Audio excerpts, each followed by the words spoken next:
Hey everybody, I'm Tom Vassell. I'm Zee Garcia. And I'm Roy Kennedy. And today we're talking about a game that was not my most anticipated game of the year because I didn't know about it till like 3 weeks or so ago. The Mandalorian Adventures, which got me very excited because this is one of my favorite Star Wars things, The Mandalorian TV show.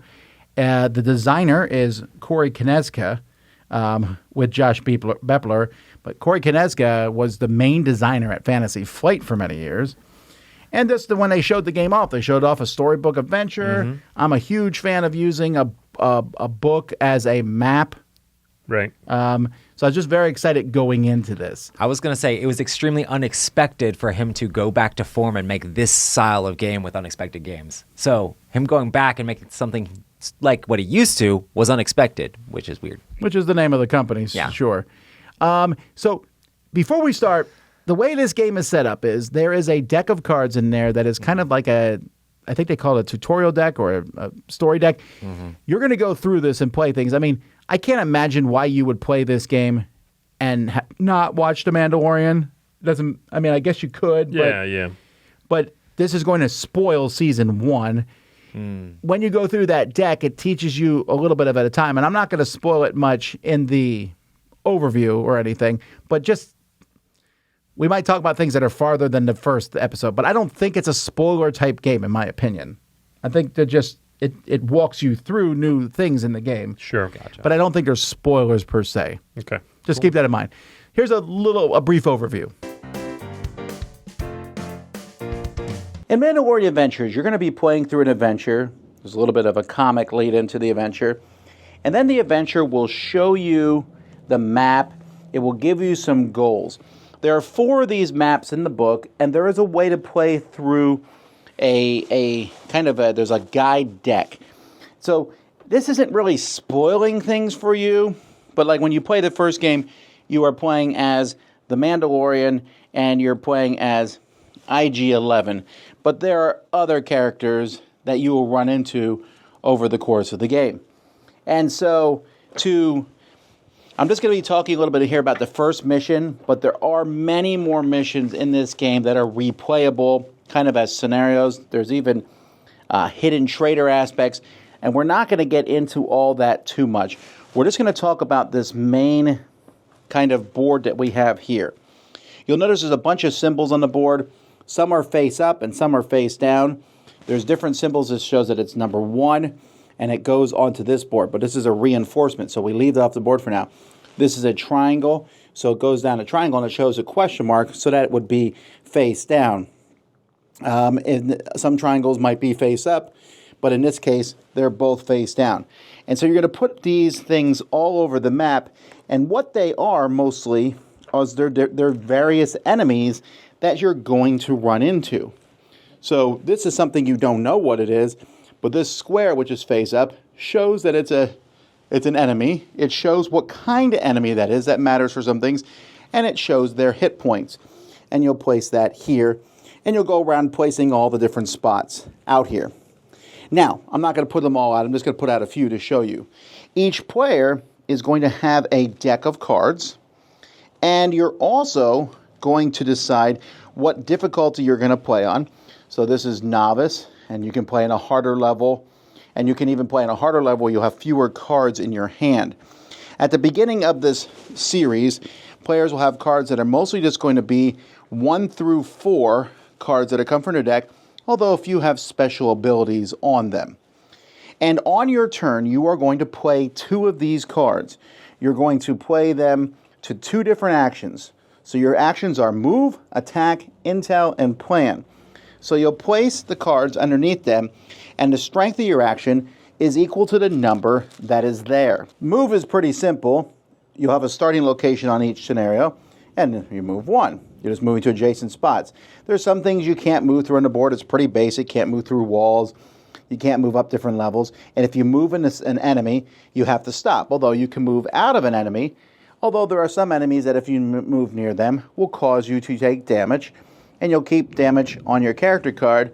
If you take too much damage, though, you will die, and that will cause you to lose. At least in this scenario, failure, a character is defeated. Now, after your turn is over, so you move, attack, intel, and plan. I'll come back and talk about these a little bit later. sometimes there will also be these numbers here. And you're going to take a look at the numbers that are there, plus the numbers on all the cards have been played, because as more cards are played, they're going to stay there. And if you have 5 or higher, you're going to be drawing an event card from an event deck. And that's easy to remember, because the event deck cards all say 5+ on them. If you draw a 6, if it's a 6 or higher, something else bad will happen, and that will take place over the mission. So here, you just put a token here. 3 tokens will bring on a reinforcement. You'll reveal a reinforcement token, and it will show up in one of the reinforcement spots here. Now, when the event card comes, it's almost always going to activate different types of enemies who will also do damage to you. It doesn't always do that. And the back of the cards kind of give you some idea of what's going to go. And then you'll wipe all the cards and any tokens that are there away, so that's free to put more actions there. So the more you use an action, the more you're going to make these events happen. Attack does damage equal to the number card that you put there. Intel lets you look at face-down threats. You can take a look at them and see what they are. Ooh, that's a really tough bad guy. Or you can even move enemies. And then Plan lets you draw from a little deck of planning cards. And some of them aren't good. They're just say bad luck. But some of them are cards that you can keep and defend and use as for damage or retaliate to discard this to do 2 damage to an enemy. In this particular scenario, you need to find 2 tokens. You're going to be looking at these face down tokens on the board here somewhere and look for 2 tokens of that so you can open this door to get in there to find the child, which is one of these 2 tokens. In this case, I believe it's the bottom token. Yay! Get the child and you will win this scenario. Then you'll go to the next scenario, which will add some more rules. It will, there's more comics in between. And then the new scenarios here, it will add some more rules, add some more cards. But this is not, like I said, a campaign necessarily. There are 4 things in here, but there's also 2 envelopes in here. And without spoiling what's really in these envelopes, just base it to say they offer you ways to continue to play these scenarios over and over. So that's basically it. On a player's turn, they play 2 cards. You check to see if any events happen. Next person goes, they play 2 cards. You check to see events happen. You keep going till you win or lose the scenario together.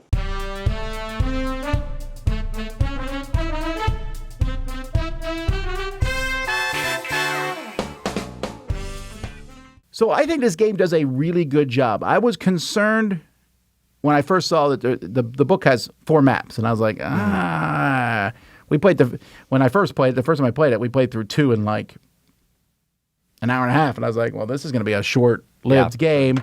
And then I found out that, no, you can go back and replay maps with different missions and scenarios and things, and I think that's really cool. Mm-hmm. I want to say there's 36 different scenarios that you could play, and I think the scenarios are very replayable. We're just trying to play it for that. So I think the amount of content in here, also, there's 8 characters. That kind of surprised me. This is the kind of game that I would expect you would get 4. Yes, and they ease you into all of it, which is the way to do this kind of game. This is the way. I think the replayability on this is huge. I think it's cool the fact that you have all of those different scenarios that you can flip on all the different maps. You can play with or without a trader if you want to, a bunch of different ways to play the game. So you can kind of tailor the game the way you want with the characters you want, which is kind of fun. That's true. As I'm playing through the scenarios, I'll go, I like that scenario. Like the last scenario I played, which was where there was an ATST that we were trying to take down. Yeah. I really liked that one. I'll play that one again. Sure. But you could play it again on a completely different map. On a different map, cool. And I could play it with different characters too. Right. Component-wise, I think the book is very well done. The spiral-bound book for maps thing is great. Mm-hmm. It's so easy to set up because you're these are tokens are face down, these are face up. Mm-hmm. The decks of cards. It's a really quick setup, and it's a pretty easy teach, I think. Right. Yeah. On how to play everything, with the exception of Trader. We'll get back to that. Components, there's standees and everything. The art's not bad, but it does look like they ran a filter. To me, it looks like they ran a filter over stills. Yes. Yeah, I don't like the look of the game at all, actually. Wow. The whole thing looks very... I don't know. I don't want to say, like a big box store kind of look, because that sounds more derogatory than I mean it to the big box store. That's crazy to me because I love the look of the game. It's very funny how we have very opposite opinions on this and Marvel Unlimited or whatever. Like we have opposite. Marvel United? No, not Marvel. Sorry, Star Wars Unlimited. Oh, like, yeah, you yeah, like the yeah. look of Star Wars I Unlimited. do. I hate it. I love the look of this. Like you were. Well, not that as big of takes a fan. more. So comparing to Star Wars Unlimited, Star Wars Unlimited takes risks, right? They're like, here, draw some Star Wars stuff in your style, the artist. This, they're like, we want you to make it look like the TV show. Yeah. I like the way it looks. Yeah. I think the cards and the layout, I think the graphic design for me worked really well. Yeah. Even the event cards, I was a little nervous about them. Like, what do these symbols mean? It's fine. I was telling Z, I still haven't found a game that does computerized movement of the bad guys. I just wish Truly seamlessly. Yeah. Yeah, I mean, it's still kind of like move the closest one. Okay, then if the guy's closest to multiple people, you pick which one, and then do we pick the one that's better for the bad guys or better for us? You know, it's not terrible at all by any means. I'm always kind of like I don't like that part of games, like trying to figure out how the bad guys move. Interesting. But this is not a kick the door down, roll dice things. In fact, when I first played it, it reminded me a lot of a game called Legends of Andor. Right. Because it has this kind of concept in it. Let's take scenario one. You're trying to find Baby Yoda, and so you're running and killing enemies. But if you just willy-nilly start killing enemies, more will just keep showing up. You got to keep your eye on the ball in this game. Like, read the mission, figure out what you're supposed to do, stay on target, Right. do that thing. Yes, clear guys out of your way, shove them. I mean, really, killing a guy who's in your way and moving him out of your way are almost the same thing. Right. For sure. If you can manage to just kind of move them and keep going to what you need to do, you should do that. Which also makes the games pretty short, actually, which I think is good. Gameplay in this is not too bad. I think the target audience here, it seems to me, I'm obviously extrapolating, but it seems to me like the target audience is people who really like The Mandalorian first. Yes, I would agree. I think it's almost. I'll say if you don't like The Mandalorian, seek another game. Do you think people who don't like Star Wars would want to play this? I'm not sure. I mean, maybe if they don't like Star Wars, probably no. If they don't know that much about Star Wars, if you had somebody who was good at teaching, I feel like they could guide them through it and be like, "Oh, this is going on," and that actually might kindle an excitement for watching the show. That's true. That might work well. The gameplay itself, there's I said there's no rolling dice, but there is some luck. A good example is the very first scenario I played twice, and the first time I played it, we had to find these two switches to open the door, and they were the two tokens closest to us. We just got super lucky. That was so much easier than the second time where one of them was the last door. It still wasn't hard. I don't think that first mission is meant to be hard, particularly. Right. But there's things like that can really sway how a mission is. Sure. And sometimes you have to be way more strategic and be like, okay, well, we're going to look at tokens instead of flipping them because they could be bad guys and it could be this. And like, oh, that character has barely any hit points left. We have to protect them at all costs or we're going to lose the mission. There's a lot of interesting back and forth play. And I think some cooperation that I actually really enjoy. It's very tactical for sure. For sure. It is a game that you will talk to each other and you will, and then, it comes down to really I have 4 cards I'm holding. I'm playing one of these 4 into one of these 4 places, which is nice. It's very simplified. It is clean. I love that, again, the designers managed to take something that could have been overwrought and boiled it down, reduced that sauce to very few moving parts, which is why partly it makes the game really tactical and why I think it is the target audience can be anyway, barely gamers, honestly. And that's great because that means that you can show this to someone who in your life who loves The Mandalorian and maybe doesn't really like games that much. It's like, well, hold on. People will overlook a lot of little rules for a theme they like. And I think this is going to put that theory to the test. Now, there's rules in here to play with traders. Well, I did not do that. And I got to be honest, I don't think I want to. It basically, the rules are... It's like 2 whole pages of rules, actually. There's more rules for the trader than almost anything else in the game. But basically, it's shuffle the cards up. There's a trader. Maybe. There doesn't have to be a trader, especially if you're playing with less than 4. I'm actually really excited about. I actually haven't tried that mode, but I love Shadows over Camelot. I love playing it when there could or couldn't be a traitor. So that's an interesting aspect to it. If you deal them all out, it's like, wait, hey guys, there's a bunch of cards that weren't traitor that could the traitor could be in the cards that aren't in the game. So it just makes it an interesting loyalty thing. But I really enjoy. It just seems though like if I'm playing a 2-player game and you're a traitor, I don't think I can win. Well, I don't know if I'd do it a 2-player game of that, but it could be interesting to see. 4 I would do. I don't think I would do less than 4 because I think that's kind of the case. That means one half the players is like, I could just be like, man, I'm just going to do whatever I want. I'm going to play big cards everywhere. You're going to bust an event on your turn every time. You do that anyway, though. My issue with the traitor in this is, that'll happen anyway. My issue with the traitor is, how badly could you do? There's no in most games that have a traitor, the game has built into it things that look like you're betraying us, but it really was your best thing to do. I don't think this game has very much of that. It has to draw the cards, and you pick the one that goes on top. It also has when you look at the tokens, and you can say what's on the other side of the token. But obviously, if you lie, you can only lie once. Yeah. And there's completely different objectives for each side, so it's kind of interesting. But maybe somebody could be doing one objective, and it looks like you're doing stuff towards the progress of the game, but then you're actually like, oh, I got the correct things for this objective, and now I flip it. That being said, though, you can completely ignore this aspect of the game, and I think you're because fine. There's a lot of scenarios that you don't need that at all. You know? So, all right, what would you give it? I'm coming down at a 7 for this one. I think I'm not really in the target audience. Again, I like The Mandalorian fine. I don't really like the look of this game, but I think that they did a fantastic job making it about The Mandalorian, season 1, and making it a game that will adjust to you, the player. You open this up, you can play that first, scenario, very basic, very simple. Anybody can kind of get to that point. And you can also then turn that dial all the way up and go open up all the scenarios, play one of the hard ones like the ATST one with a traitor, with more character. I mean, you can. The variance here is very impressive. It's really well done.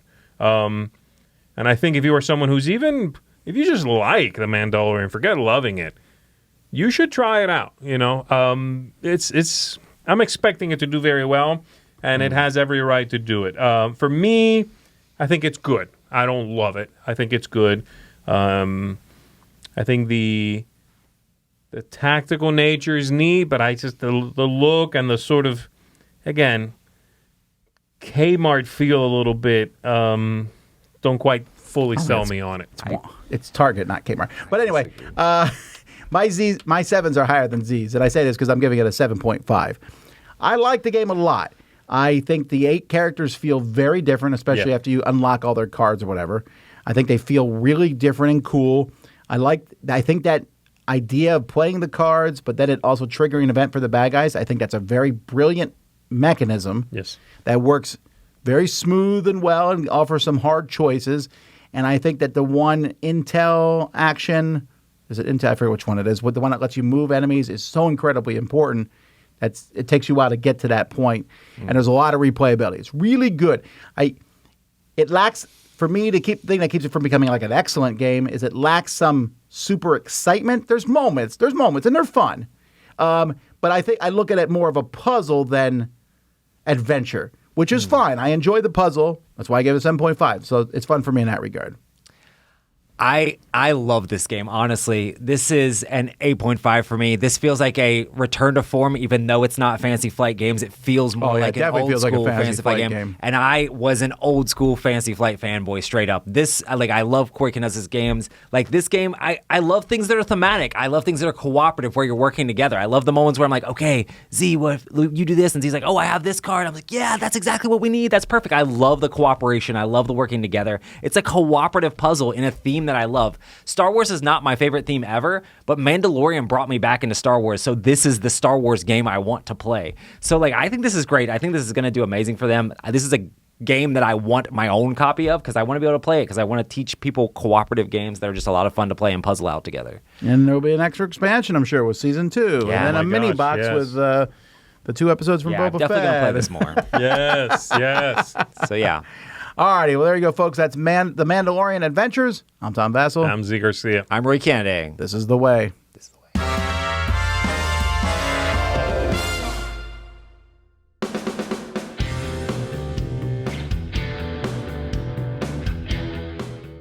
everybody, thanks for watching another video from the Dice Tower. Hey, you want to learn more about us, communicate with us? We have a Facebook group, we have a Discord channel, lots of different ways to get involved with the Dice Tower. You can find that in our Linktree link below. So just click that, it will take you, and you can communicate with us on Facebook, join our Facebook groups. There's lots of cool things that you can find and become part of the Dice Tower. Thanks so much for watching. I'm Tom Vassell.